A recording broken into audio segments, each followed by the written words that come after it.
The amount I made my first month publishing on Amazon was $565.60.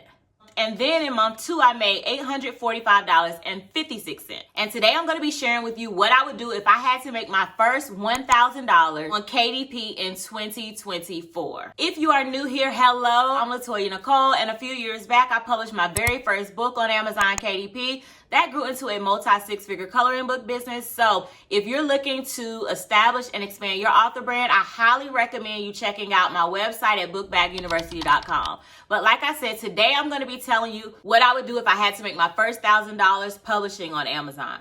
Okay, so the first thing I would do is start with the end in mind. Last night we had a storm here, right? And I'm in North Carolina. So I called my mama and I was like, make sure you go ahead and charge your phone up before the storm starts or whatever. So that if your lights go out or anything like that, you'll be able to use the light from your phone so that you can still, see what you need to see in the house, or if you need to go downstairs or anything like that. And then that reminded me of when I was studying the parable of the 10 virgins in Matthew. Just to give a little context, there were 5 foolish virgins and then there were 5 wise virgins.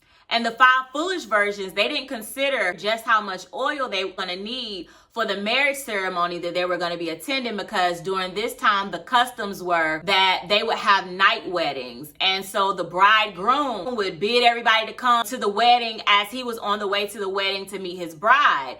So it was custom that it was a night wedding and that they locked the doors and that virgins were invited to the wedding. The 5 that were foolish, they did not think everything through. They didn't prepare for the journey ahead. And so they didn't bring enough oil, but the 5 wise virgins, they brought extra oil with them. The bridegroom took a while to come, so much so they were asleep before he came. So when they got up, they started, getting prepared to go to the ceremony. And so the 5 foolish virgins, they asked the wise virgins, they said, listen, can you give us some of your oil because we don't have enough? And the wise virgins was like, nah, it ain't gonna be enough for you and for us. So you need to go to the corner store and you need to go ahead and get you a little bit of oil so that you can have enough for this journey. So they went to go get the oil. And then when they got to the ceremony, the doors were locked. So they couldn't get into the ceremony. Meanwhile, the wise virgins went to the ceremony and they were able to get in. So start with the end in mind so that you can make wise decisions in order to make it to the end to see the goal through. Ask yourself, how many books do you need to sell in order to get to your goal of $1,000? 1,000 divided by 30 to 31 days is around $33 per day. So now let's break that down. If you publish and sell just one book, the royalty of $2 per book sold, then you need to sell around 16 or so copies per day. But if you increase your royalties profit to around $5 per book, then you would only need to sell around 6 copies per day. And to justify you increasing your book cost, you're gonna make a high quality book that stands out. Which brings us to the second thing that I would do. And that is choose an idea. So let's go back to wisdom. Wisdom says when you're choosing an idea, choose something that's already selling on Amazon. So what I actually like to do when I'm choosing my book is I'll go to Amazon and then I'll click on bestsellers. And then on the left side of the page, I'll go under books and I'll start looking at books in the bestseller category so that I can get some ideas of things that are selling. So if I know that I want to create a journal, you see how this is a Bible study journal. That's number 5 on the bestseller list. And then I would just keep scrolling down to see if anything else sticks out to me with the type of book that I may want to publish. All of these on the left side are considered categories. So you can click on any of these categories. If you know you're going to be publishing a coloring book, then you may want to click on the crafts, hobbies, and home category and see what bestsellers are in this particular category. Now, I do not just take the ideas from Amazon. What I usually do is I always look inward, because wisdom tells me that the most important thing you need is on the inside of you. Because think about it, the oil that went inside of the lamp or the lantern that the virgins were carrying, the oil was on the inside of the lamp, right? So everything that you need is on the inside of you. So you're going to look inward and start thinking about things that are important to you. What are you good at? What are your passions? What did God call you to do? And you're going to start writing a list of those things down. And then you can merge those with what you see as bestsellers on Amazon so that you can make your book unique and stand out and still have your flavor on it. Make sure when you're choosing your book idea, you're very specific, because my very first book catered towards Black and brown business women like me. Because of course, if you know my story, you know that I was looking for coloring books in 2018. I could not find any that looked like me, so I decided to publish some. I want to have something to color that's a boss, that's about her business, whether she's a makeup artist, a photographer, or whatever. And while you're on Amazon looking for specific types of books to publish, let's say you decide to go with an adult coloring book. When you're searching, as you're typing, you see the drop down menu here. This tells you things that people are already searching for on Amazon's platforms. So you can start jotting some of these down if they relate to your type of book,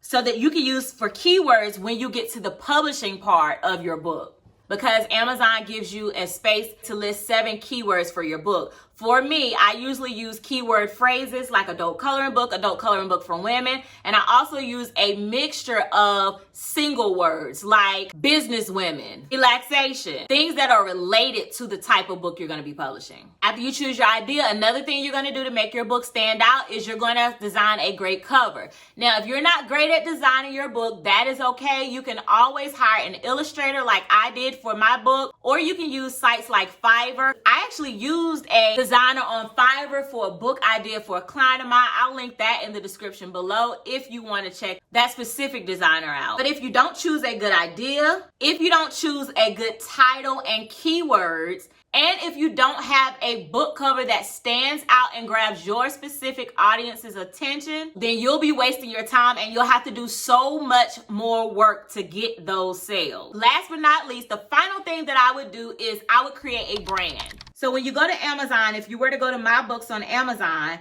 and you see all of my books, these books are all part of a series. And so what happens is when you're building a brand, you are putting a story out there. I tell people all the time, building a brand is not selling a book. So a lot of times you think, oh, I'm trying to sell this book, so I need to go online and say, hey, y'all, buy my book. I got this new book, y'all. Go buy my book.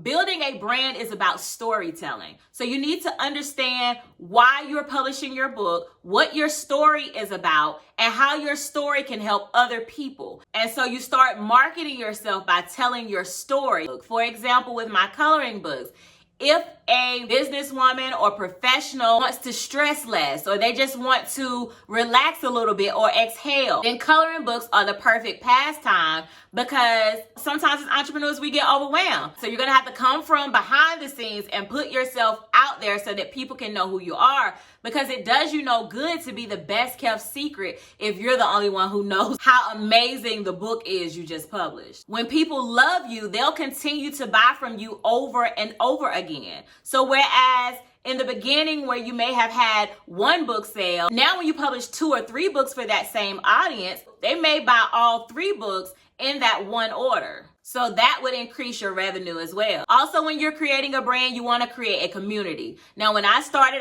on Facebook and I started on Instagram. My Instagram page grew to I think I have like over 45,000 on my business Instagram. But now I have pivoted. I'm mainly on YouTube now. And I highly suggest stick with one platform and choose a platform where you're doing some type of video content. So if you're going to start with YouTube, then go ahead and start putting out shorts to get yourself out there so that people will know who you are and what you have to offer. So like I said, if I wanted to get my first $1,000 in 2024 publishing on Amazon KDP, I would start with a high quality book, I would build a brand, and I would build a community. All right, guys, so thank you so much for liking and sharing this video. And believers, I just want to encourage you and let you know that you are that lamp that we talked about. And the Spirit of God in you is your oil. So just continue to develop and cultivate your relationship with God. And don't let the light go dim in you, but instead use the light as guidance so that you'll know exactly what to do on your path.